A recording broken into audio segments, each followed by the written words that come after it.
अहो ऐकलत का? अहो हो हो आले आले आलात. कसली एवढी गडबड चालली आहे? हो स्वयंपाकाची तयारी. बरं महाराजांनी दूध आणि फळं घेतलीत का? हो घेतली ना. आत्ताच त्यांची झोपण्याची व्यवस्था करून आलो. भोजन झाल्यानंतर त्यांचे पायाशी जाऊन झोपेन म्हणतो. बर. महाराज आपल्या घरी आल्यापासून या घरात एक लक्षणीय बदल झाल्यासारखा वाटतोय नाही? खरंय. म्हणजे घर आपलं सुंदरच आहे हो, पण महाराजांच्या वास्तव्याने या घराला एक वेगळंच पावित्र्य प्राप्त झालंय, हो ना? अगं आत्तापर्यंत आपल्याकडे नुसतं वैभवच होतं, पण महाराजांच्या पदस्पर्शानं सुवर्णाला सुगंध आल्यासारखं वाटतं. खरंय तुमचं.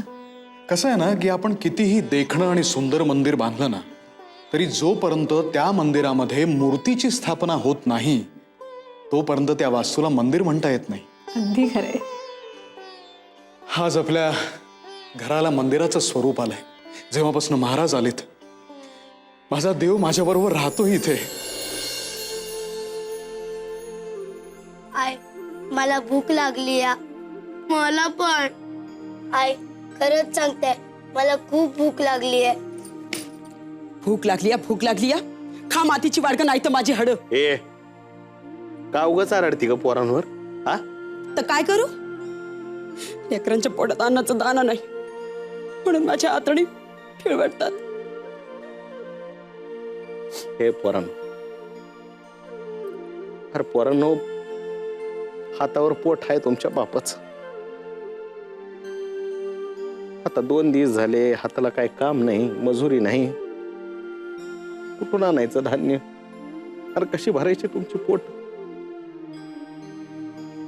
नाही पण महाराज आहेत. महाराज आहेत, समजा काही ठीक होईल. गजानन महाराज समजा ठीक करतील.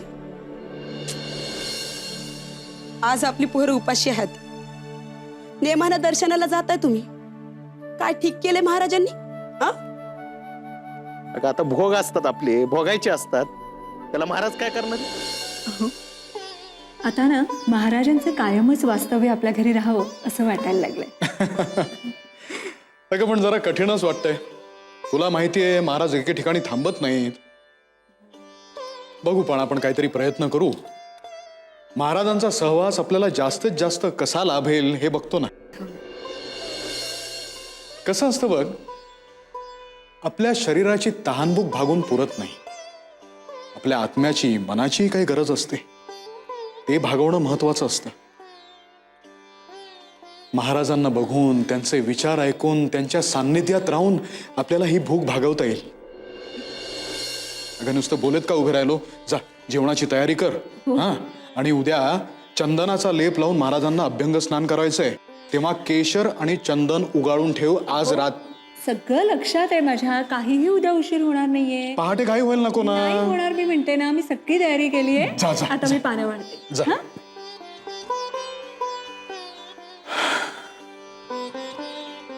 गण गण गणात बोलते, गण गण गणात बोलते. हे पोरांनो, इकडे ये, इकडे ये, इकडे. हे बघा, आपले महाराज आहेत की नाही? हा, हे बघा, उद्या आपल्याकडे काम असेल, मला काम येईल, आणि आपल्याकडं पोटभर जेवाय पण असेल. हा, तुम्ही काळजी करू नका. उद्या हा, उद्या मला गोड गोड पेढा खायचंय, तो बी उद्या मिळेल. मिळेल की. दोघात एक आणला तरी चालेल, आम्ही दोघं वाटून वाटून खाऊ, भांडणार नाही. गुणाची ग माझी लेक, उद्या पेढा आणणार. हा, चला आता झोप.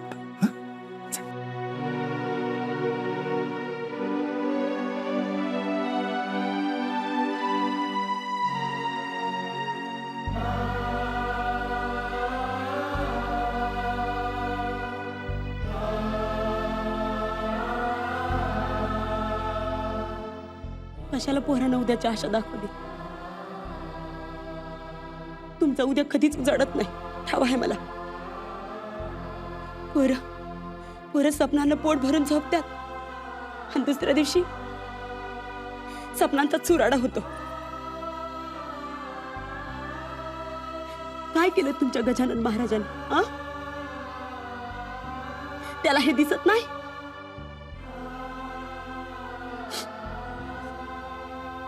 मग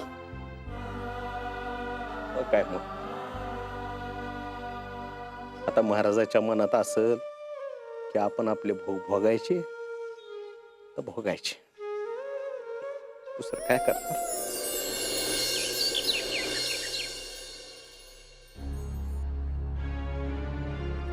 अहो ऐकलत का?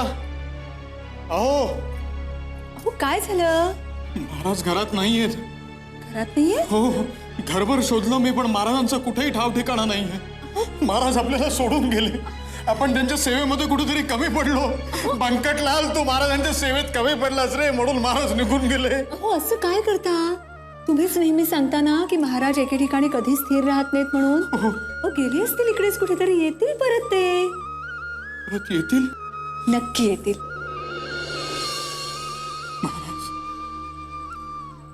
महाराज गणा गणा गणात बोलते, गणा गणा गणात बोलते, गणा गणा गणात बोलते.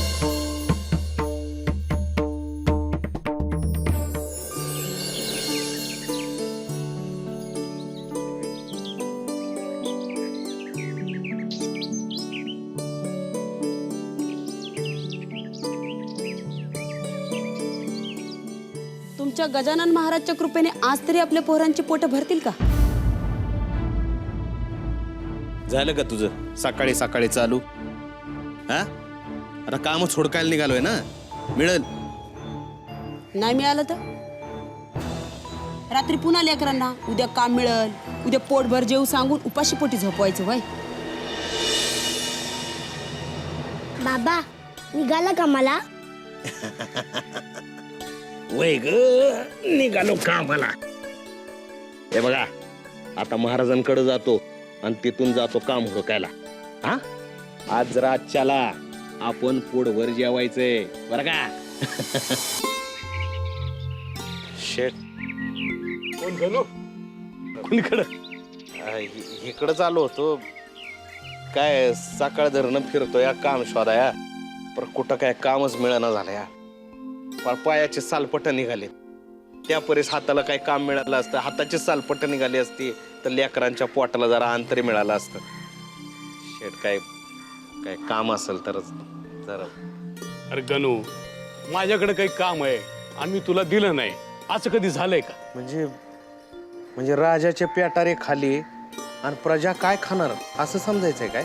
अरे तसं नाही गणू, काम आहे पण तू करू शकशील असं नाही. अहो शेठ, गणू फक्त दोनच कामं करू शकत नाही, चोरी आणि एखाद्याचा खून. असं म्हणतोस? हा अहो शेठ, तुम्ही काय बी कामगिरी सांगा, काम फत्तेच झालं म्हणून समजा. त्या तुकाराम लहानेला ओळखतोस का? वय ओळखतो की, लय भला माणूस आहे. अहो सांच्याला नियमानं येत असतो आमच्या महाराजांच्या दर्शनाला. अरे त्या तुकाराम लहानेच्या शेतात मोठी विहीर खोदायचं काम घेतलंय अंगावर. हा असं आता कातळ लागलाय, हा. पण सुरुंग लावल्याशिवाय तो कातळ काही फुटायचा नाही. आणि या गावात सुरुंग लावायला कोणी गडी माणूस पण भेटत नाही. काम जोखमीच आहे ना. होय, नाही आता सुरुंग लावायचा म्हणजे जोखमीचंच काम आहे की हो. मग काय करतोस? मी अरे आत्ताच काम द्या म्हणालच की. हो होय, पर आई एकदम घाबरलास? अरे गणू, म्हणूनच तुला काम सांगत नव्हतं. बायका पोरा असलेला कोणीही गडी माणूस हे जोखमीचं काम अंगावर घेणार नाही. शेट मी लावतो सुरू.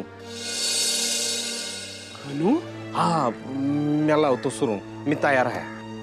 अरे पण तुला या कामाचा अनुभव नाहीये. अहो कधीतरी माणूस पहिल्यांदा काम करतोय की नाही, आता काम बिगर अनुभव कसा मिळणार? नाही नाही, तुम्ही फक्त मजुरी केवढी होईल तेवढी सांगा. नेहमीच्याला देतो ना त्याच्या 3 पट देईल. मंजूर. कधी लावायचं सुरू तेवढं सांगा. गणू, तू अजून रातभर विचार कर आणि सकाळी मला उत्तर दे. अहो सकाळ पातूर थांबलो तर पोरांची पोट भुकन फुटतील, त्या परेस कातळ फोडलेलं काय वाईट? असं मग सकाळी तुकाराम लहानेच्या शेतावर पोच. हा पोचतो की शेट आणि आता काय राहिलं? शेट काय घरात खायला अन्न नाही. ठरलेल्या मजुरीचा जर बयाना मिळाला असता तर म्हणजे लय उपकार होतील. असं म्हणतोस? आहे घे.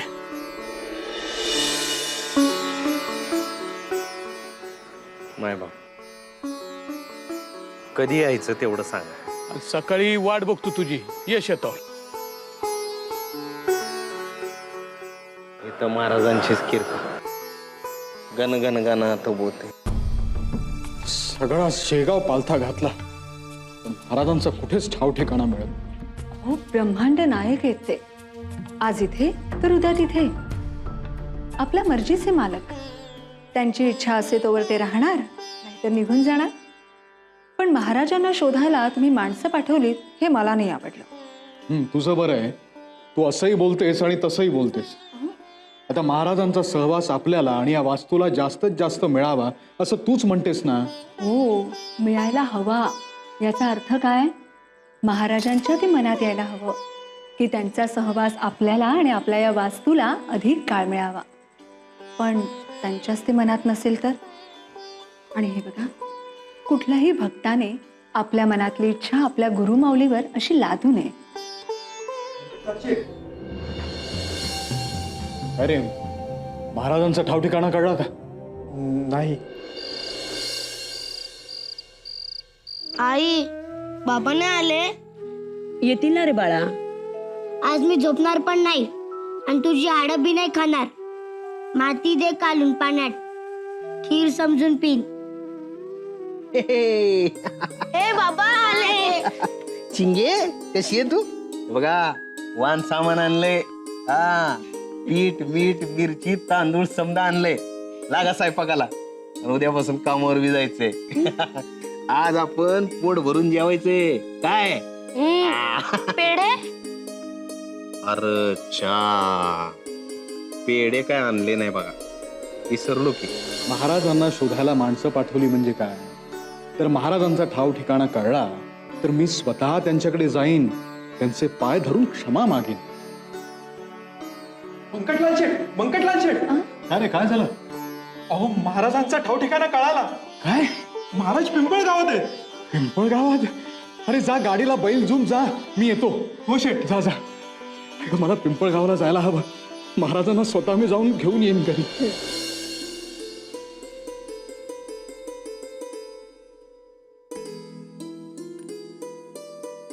लय दिवसाने पोरं आज पोटभर जेवण करून झोपली आहेत. महाराजांची किरकोळ दुसरं काय? घट्टे पडलेत हातात मातीत राबून राबून. तर काय मग काय महाराज काय असेच पोरा बाळांसाठी काय काम धाम न करताच अन्न देतील का काय? हा, काय काम धाम काय करायला नको? आईत खाऊ बनवायला सांगते काय त्यांना? मला चुकलं. चुकलं? असं कसं चुकतंय तुझं? चुक हे बघा, विहिरीचं काम सुरू झाले म्हणतात. लय धोक्याचं आहे म्हणतात. सुरंग लावणार म्हणता तुम्ही उद्या. मला तर लय भीती वाटते या. अच्छा, तुला भीती वाटाय काय झाले? हा, माझ्या बायकोसाठी पोरांसाठी एवढं करायला नको आहे? अरे माझ्या बायको पोरांसाठी वनव्यातून जा म्हणून सांगितलं ना, तरी बी जाईल मी. हा, सुरुंगाचं काय एवढं घेऊन बसलीस? आणि हे तर महाराजांच्या किरपीने मिळालेलं काम आहे. काय होत नाही मला. महाराज म्हणले होते ना, काय मागायचं तर मागा म्हणून. म्हणून काय लगेच मागायचं होय? बरं दिसतंय का ते? अगं, महाराजांना समज कळत नाही.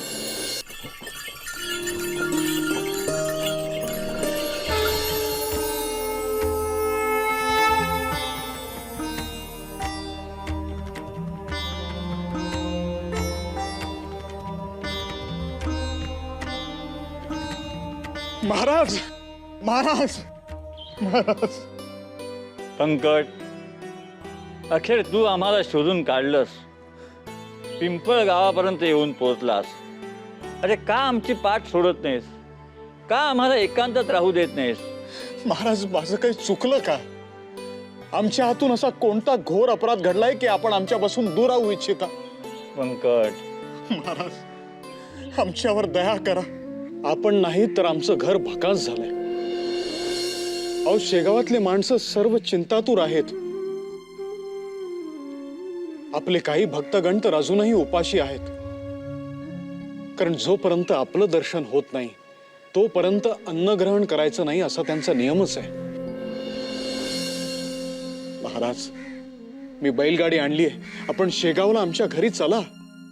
पंकज, आम्ही तुझी संपत्ती नाही, सावकारीतील वस्तू नाही की आम्हाला तू केव्हाही घेऊन जाशील. आम्हाला शोधायला माणसं पाठवतोस. आमची तुझ्या घरी राहायची इच्छा नाही, कारण तुझ्या घरची रीत बरी नाही. महाराज, तुम्हाला जर आमच्या घरात काही गैर किंवा वावगं आढळलं तर मग ते त्वरित दूर केलं जाईल. वावग, गैर? लोकमाता लक्ष्मी महाविष्णूची कांता, तिची सत्ता अगाध आहे. तिलाही तू कोंडून ठेवलंस. तिचा आमचा काय पाड लागणार? म्हणूनच मी तुझ्या घरून निघून आलो. त्या जगदंबेचे हाल पाहून माझं चित्त भ्यालं. महाराज, तुमची इच्छा प्रमाण मानून मी लक्ष्मी मातेला मुक्त करीन. महाराज, माझ्या कुलपाला भिवून लक्ष्मी माता माझ्या घरात स्थिर झाली आहे असं मी मानत नाही. तर आपण आमच्या घरात आहात म्हणून लक्ष्मी माता स्थिर झाली आहे असं माझं म्हणणं आहे. पंकज, महाराज, जिथे बाळ तिथे बाळाची आई असते ना, तसंच जिथे आपण तिथे लक्ष्मी माता. आपल्या चरणांपुढे माझ्यासाठी धनवैभव काहीच नाही. आपले चरण हेच माझं धन आहे. आपण मालक आहात, मी शिपाई. शिपाई मालकाला कुठून अडवणार? माझं काहीच नाही. जे आहे ते सगळं आपलंच आहे. माझं आहे ते माझे गजानन महाराज, माझे देव.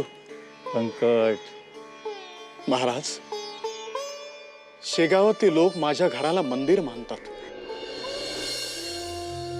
पण आता मंदिरातच देव नाही म्हटल्यानंतर मग शेगावातले लोक कोणापुढे माथा टेकणार? कृपा करा महाराज, शेगावला आमच्या घरी परत चला.